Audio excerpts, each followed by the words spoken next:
a quelques temps, Lidl nous a proposé sa nouvelle version de la trancheuse électrique qui nous promet de découper le pain, le fromage, les légumes ou encore la charcuterie.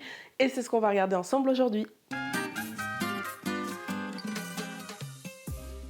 Hello, comment ça va vous? Moi ça va. Si vous ne me connaissez pas encore, moi c'est Sophia et je vous partage sur cette chaîne des tests d'appareils électroménagers. On parle ici aussi de air fryer. Je vous partage des recettes, des bons plans, des astuces. Donc n'hésitez pas à vous abonner et à activer la petite cloche pour recevoir les notifications quand je sors une nouvelle vidéo. En ce qui concerne la trancheuse électrique, si tu es passé en magasin, que tu l'as vue, qu'elle t'a regardé et que tu ne savais toujours pas à quoi elle servait, c'est ce qu'on va regarder ensemble aujourd'hui. C'est parti. Voilà comment se présente notre petite machine. Donc au premier abord, c'est vrai qu'on ne peut que constater qu'elle est très petite et très compacte. À l'avant, elle se déplie comme ceci. Vous avez ici le petit couteau ou trancheuse circulaire. Sur la partie arrière, vous avez ici le bouton qui vous permet de régler l'épaisseur des tranches que vous souhaitez faire. Sur la partie avant, vous avez le bouton de marche arrêt qui fonctionne en simultané avec une sécurité.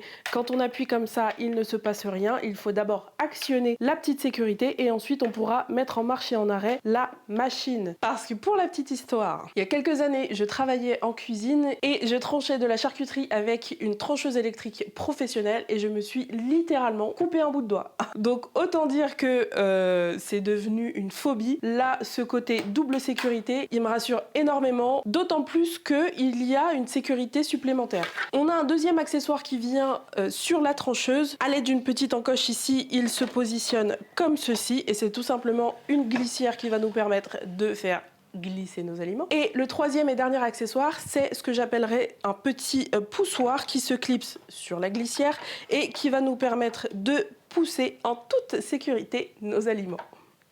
Et au bas de la machine, vous avez la prise électrique qui se range très facilement au-dessous. Donc une fois que l'utilisation de la machine est terminée, il suffit simplement de venir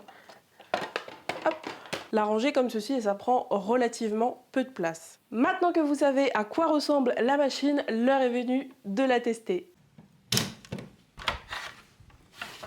Et on commence ce test avec la courgette. Je vais la découper dans tous les sens pour voir si elle passe cette épreuve. Ici, j'ai commencé par des rondelles et la découpe est assez fluide sur la glissière comme vous pouvez le voir. Et à la sortie de la trancheuse, les rondelles sont bien régulières. J'ai essayé ensuite la découpe dans le sens de la longueur et écoutez, ma foi, c'est aussi plutôt réussi. Pas de soucis pour la courgette. Second test, celui de la tomate. Je voulais tester ce que donne une tomate en tranches. Et écoutez, j'avais un petit peu peur que la tomate me file entre les doigts, mais finalement ça a plutôt bien tenu. On obtient de belles tranches fines et régulières et j'ai même voulu tester la taille inférieure et regardez, on a des tranches presque translucides. On passe ensuite à la pomme et encore une fois le résultat est au rendez-vous. De toute manière, avec les fruits et légumes à chair ferme, il n'y a pas de souci à se faire avec la trancheuse électrique, la découpe est nette, efficace et précise.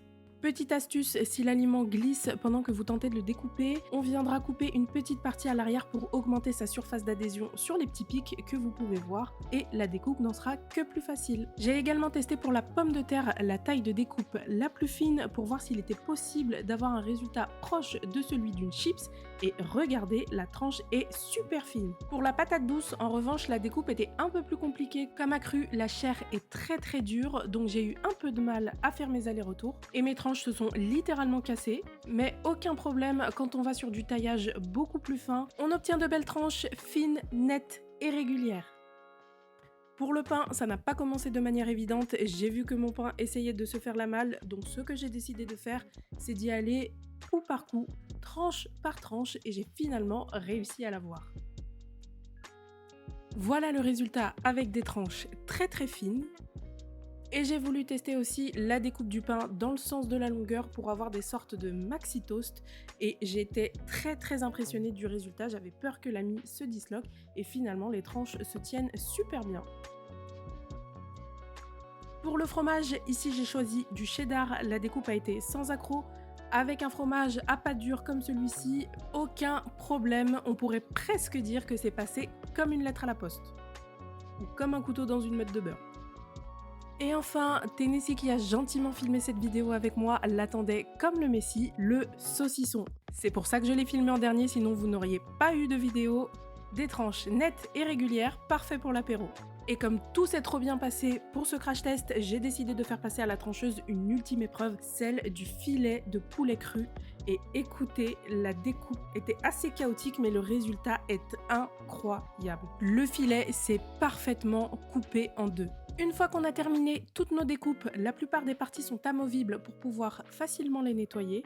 On pensera à bien nettoyer tous les éléments qui ont été en contact avec des aliments. La partie la plus complexe étant ce petit recoin à l'arrière de la trancheuse, là où les éléments sortent une fois découpés. Il y a pas mal de résidus qui ont tendance à s'accumuler, donc ce que je vous recommande de faire, c'est de prendre un petit torchon microfibre humide et de venir nettoyer cet endroit à la main.